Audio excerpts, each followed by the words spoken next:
Orang yang salatnya benar, itu dijamin oleh Al-Quran, doanya akan cepat dikabulkan oleh Allah Subhanahu wa Ta'ala. Sudah, tidak cukup dengan amin, lihat dulu. Ibu anaknya mau sekolah, berdoa. Ada yang mau menikah, berdoa. Ada yang cari kerja, berdoa. Awas, awas. Kalau Anda tiap hari menunaikan sholat, tapi doanya telat terjawab, maka ada yang harus dicek dalam sholatnya. Karena orang yang sholatnya benar, itu Masya Allah, mohon maaf, jangankan doa biasa. Orang yang meminta kepada Allah, bahkan yang kata manusia mustahil, itu kalau sholatnya benar bisa dikabulkan oleh Allah Subhanahu wa Ta'ala. Dalilnya Quran surah ketiga Ali Imran ayat 38 sampai 39, paling kanan sebelah atas. Saya agak cepat. Quran surah ketiga Ali Imran ayat 38 sampai 39. Kenal Nabi Zakaria? Oh, yo kenal. Kenal di mana? Nah, orang rengat tak? Belum ditulis sudah kelihatan. Nabi Zakaria kenal. Masya Allah. Baik, sudah. Nabi Zakaria, Nabiullah, dekat dengan Allah, orangnya soleh, berumah tangga, menikah sampai sepuh, mohon maaf ibu, istrinya divonis monofos, bahkan mandul. Menurut medis dan klinis itu mustahil punya keturunan. Tapi apa yang dilakukan Nabi Zakaria? Melihat Sayyidah Maryam alaihissalam banyak beribadah di mihrab dekat dengan Allah. Lantas beliau berinisiatif untuk sholat di mihrab itu. Perhatikan sholat. Dalam sholatnya memohon kepada Allah. Di mihrab sholat minta kepada Allah. Nanti kita akan lihat. Apa yang terjadi? Kita baca ayatnya. Hunalika da'a Zakaria Rabbah. Di mihrab itulah Nabi Zakaria berdoa kepada Allah Rabbnya. Qala Rabbi habli min ladunka dzurriyyatan thayyibah. Ia memohon, ya Allah, mereka mengatakan manusia saya tidak akan mungkin punya keturunan. Mereka katakan saya sudah sepuh. Fisik saya sudah letih, rambut saya memutih, dan istri saya divonis secara medis sudah tidak mungkin punya keturunan, monofos dan mandul. Maka saya mohon ya Allah, berikan keturunan dari sisimu saja. Ini awas, ini rumus dalam Quran. Kalau bapak ibu nanti mendapatkan gambaran dari manusia, ada tetangga, ada dokter, ada macam-macam mengatakan ini mustahil pak, ini nggak bisa bu. Maka tafsir dari ayat ini ingin mengatakan, kalau manusia sudah mengatakan terbatas, tidak bisa, maka tinggalkan pendapat manusia, minta kepada Allah Subhanahu wa Ta'ala. Bagaimana cara mintanya? Lihat Nabi Zakaria. Qala Rabbi habli min ladunka dzurriyyatan thayyibah innaka sami'ud du'a. Ya Allah, manusia mengatakan saya enggak mungkin punya keturunan. Saya mohon darimu saja ya Allah, yang tidak punya batas dalam kuasa. Engkau pasti mendengar doa saya. Kalau pada yang maha mendengar saja tidak dikabulkan, kepada siapa lagi saya mesti minta? Nah, yang paling menarik, Nabi Zakaria itu mintanya dalam keadaan apa? Apakah sedang duduk? Apakah sedang makan? Apakah sedang tiduran? Lihat ayat 39-nya. Begitu selesai berdoa, perhatikan, selesai berdoa, tiba-tiba turun malaikat. Fanadathul malaika wa huwa qaimun yusalli fil mihrab. Tiba-tiba turun malaikat menyampaikan kepada beliau, annallaha yubashshiruka bi Yahya. Jadi baru selesai berdoa, turun malaikat. Hei Yahya, hei Zakaria, kamu dapat kabar gembira dari Allah, kamu akan punya keturunan. Bahkan langsung namanya dari Allah, Yahya. Dari kata Al-Hayyu, artinya hidup.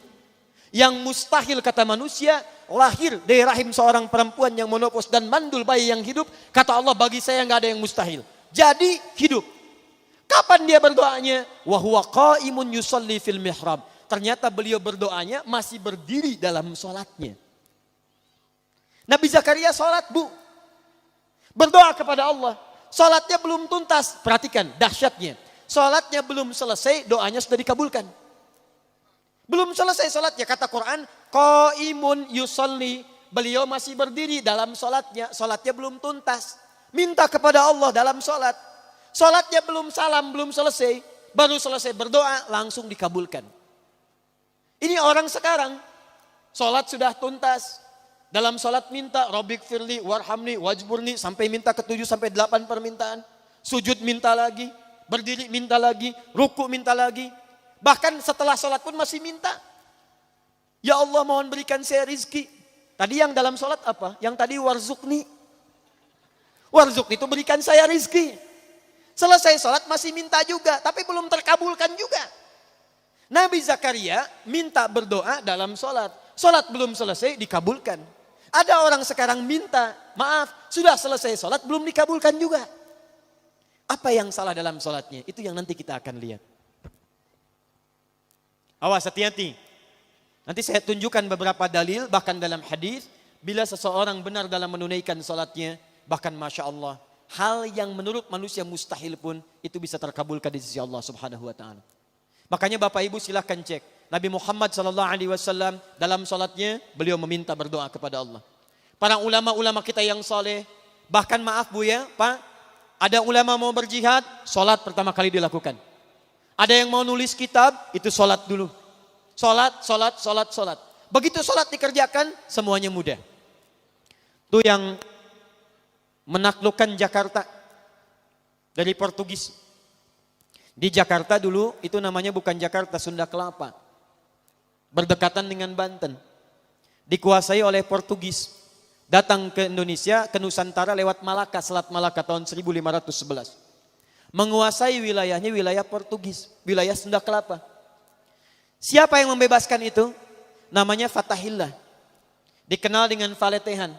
Itu menantu Sunan Gunung Jati, menikah dengan anak keduanya perempuan.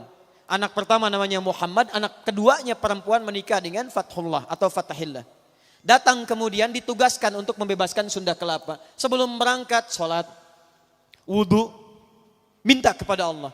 Begitu berangkat dimudahkan oleh Allah Subhanahu wa Ta'ala. Wa ma ramaita idh ramaita. Bukan panah yang kau lemparkan, tapi Allah yang memberikan kemudahan-kemudahan dalam semua itu. Berhasil dibebaskan di bulan Ramadan, tanggal 22 Ramadan tahun 933 Hijrah. Bertepatan dengan 22 Juni 1527. Begitu dibebaskan, karena tahu yang membantunya Allah, maka diganti nama Sunda Kelapa menjadi nama yang ditetapkan dalam Al-Quran. Surah ke-48 ayat pertama. Inna fatahna laka fatham mubina. Fatham mubina dalam bahasa lokal disebut dengan Jayakarta, disingkat Jakarta. Sampai sekarang ulang tahun Jakarta 22 Juni. Siapa itu Fathullah? Menantu Sunan Gunung Jati. Siapa Sunan Gunung Jati? Namanya Syarif Abdullah. Siapa Syarif Abdullah? Anaknya Syarif Abdullah. Siapa Syarif Hidayatullah? Syarif Hidayatullah anaknya Syarif Abdullah. Syarif Abdullah anaknya Ahmad Jumadil Kubra. Siapa Syekh Ahmad Jumadil Kubra? Satu di antara 9 wali yang pernah menyampaikan risalah dakwah di Nusantara. Beliau punya 2 orang anak. Satu Syarif Abdullah, yang kedua Maulana Ishaq. Syarif Abdullah itu nanti yang kemudian menikah dengan seorang perempuan namanya Syarifah Mudaim. Siapa Syarifah Mudaim? Namanya Rara Santang. Lahir tahun 1426. Dia punya kakak namanya Walang Sungsang. Ganti nama jadi Abdullah Iman. Lahir tahun 1423. Siapa bapaknya? Bapaknya namanya Prabu Siliwangi. Menikah dengan siapa? Nyai Subang Larang. Siapa Nyai Subang Larang? Muridnya Syekh Hasanuddin. Siapa Syekh Hasanuddin? Pernah belajar ilmu Quran di Mekah. Mekah dikenal dengan Ummul Qura, maka dikenal dengan Syekh Qura. Di mana tempatnya? Di Karawang. Dari situ kemudian ditugaskan pulang ke kakeknya Prabu Siliwangi. Diberikan wilayah di Gunung Jati, dikenal dengan Sunan Gunung Jati. Punya menantu Fathullah, datang membebaskan Sunda Kelapa. Dikirimkan saudaranya Syekh Maulana Hasanuddin. Kemana? Ke Banten. Sampai sekarang kemudian jadi kampus di wilayah Serang. Nyambung. Anak keduanya Maulana Ishaq. Dari Maulana Ishaq tadi melahirkan siapa? Melahirkan Kyai Haji Ahmad Dahlan, pendiri Muhammadiyah. Tanggal 18 November tahun 1912. Saudaranya Kyai Haji Hasim Asy'ari mendirikan Nahdlatul Ulama disingkat dengan NU. Tanggal 31 Januari tahun 1926. Jadi NU dengan Muhammadiyah itu bersaudara pendirinya. Berasal dari Ahmad Jumadil Kubra. Siapa Ahmad Jumadil Kubra? Keturunan dari Ali Zainal Al-Kabir. Siapa Ali Zainal Al-Kabir? Keturunan Ali Zainal Abidin. Siapa Ali Zainal Abidin? Dari Al-Husain. Al-Husain adiknya Al-Hasan. Al-Hasan anaknya Ali bin Abi Thalib. Suaminya Fatimah Az-Zahra, putri Rasulullah sallallahu alaihi wasallam. Masih nyambung. Jadi saya kembalikan ya. Nah, nyampe kadinya teteh. Yuk ulangi deh. Jadi kalau orang sholatnya benar, orang sholatnya bagus, kita kembalikan ke awal, maka doa-doanya akan cepat dikabulkan oleh Allah Subhanahu wa taala.